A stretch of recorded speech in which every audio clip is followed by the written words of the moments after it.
إلى سبيل ربك بالحكمة والموعظة الحسنة وجادلهم بالتي هي أحسن إن ربك هو أعلم بمن ضل عن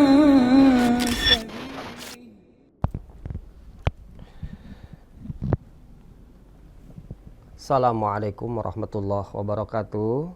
Ikhwani rahimani. Salah satu tuntutan orang-orang yang beriman itu adalah memiliki jiwa yang taat kepada Allah dan Rasul. Kata taat itu banyak kita jumpai di dalam hadis dan juga ayat-ayat Al-Quran.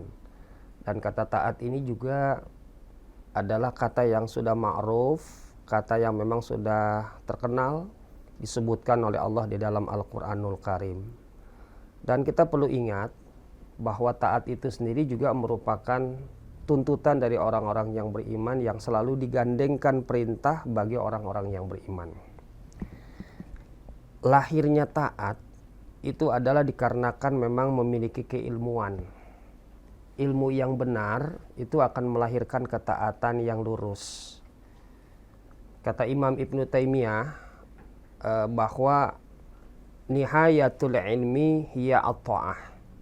Puncak daripada ilmu seseorang adalah ketaatan. Jadi kalau orang semakin baik ilmunya, semakin tinggi ilmunya, semakin paham, maka akan melahirkan jiwa yang taat. Sedangkan taat itu lawannya adalah maksiat. Iblis itu adalah bukan orang yang bodoh, tapi dia adalah orang yang alim. Orang yang memiliki nilai ibadah yang sangat istimewa, ilmunya pun luar biasa. Tapi kenapa iblis itu diusir, terlaknat? Bahkan oleh Allah Ta'ala disebut adalah al-mal'un dan diponis masuk ke dalam neraka jahanam. Bukan karena musyrik, bukan karena kafir, dia itu adalah karena sombong, tidak mau taat. Ketika Allah memerintahkan iblis untuk sujud kepada Nabi Adam karena perintah dari Allah, iblis mengatakan, kenapa harus saya sujud kepada Adam? Ana khairum minhu. Saya lebih baik daripada Nabi Adam alaihissalam. Maka iblis mengatakan dalam bahasa Quran itu, aba wastakbaro. Tidak mau karena dia menyombongkan diri. Ayat itu pun juga berbicara bahwa kesombongan itu adalah mendekati kepada kekufuran. Wa kana minal kafirin. Jadi ilmu yang tinggi yang dimiliki oleh iblis, pemahaman yang baik, yang luas dimiliki oleh iblis, itu tidak melahirkan ketaatan, tapi melahirkan kemaksiatan dan pelanggaran. Maka sebanyak apapun ilmu yang kita pelajari, dan juga sebanyak apapun dalil yang kita hafal, kalau tidak melahirkan ketaatan, maka ilmu itu tidak bermanfaat. Itulah kata Imam Ibnu Qayyim al-Jauziyah, bahwa ilmu itu diletakkan di hati oleh Allah, bukan di hafalan, bukan di lisan, dan juga bukan di akal. Jadi ketika orang itu sudah memahami satu perkara, kemudian dia tunduk menjalankan perkara itu, maka itulah yang disebut dengan ilmu. Dan puncak daripada ilmu itu adalah ketaatan. Sekarang saudaraku, pertanyaannya adalah apa itu yang disebut dengan taat? Masya Allah. Taat itu kan sebenarnya adalah dua kata yang bersatu dalam satu kata, yaitu taat itu di dalamnya mengandung makna as-sabru, kesabaran. Dan yang kedua adalah mengandung kata ketawakalan kepada Allah Ta'ala. Bagaimana mungkin orang yang taat kalau tidak memiliki kesabaran? Karena taat itu adalah perkara yang tidak mudah dijalankan. Karena kata Nabi Muhammad, taat itu akan mengalami dua kondisi. Contoh, Quran selalu menyebut dengan bahasa infiru khifafan wasiqalan. Berangkatlah kamu dalam keadaan ringan maupun dalam keadaan berat. Jadi orang yang memiliki ketaatan itu tidak mengenal kondisi dan situasi.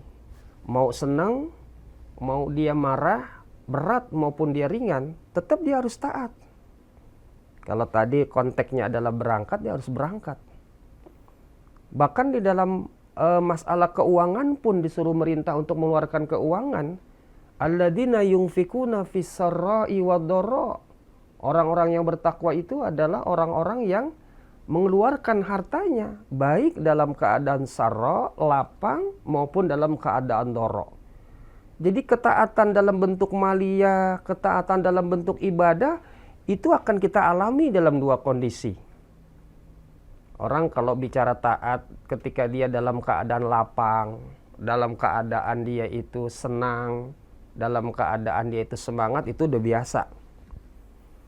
Tapi yang luar biasa dan tidak biasa ketika orang itu taat dalam kondisi yang tidak menyenangkan, dalam keadaan dia itu tidak lapang, dalam keadaan sempit, tapi dia tetap taat. Itulah yang disebut taat secara ma'ruf. Luar biasa.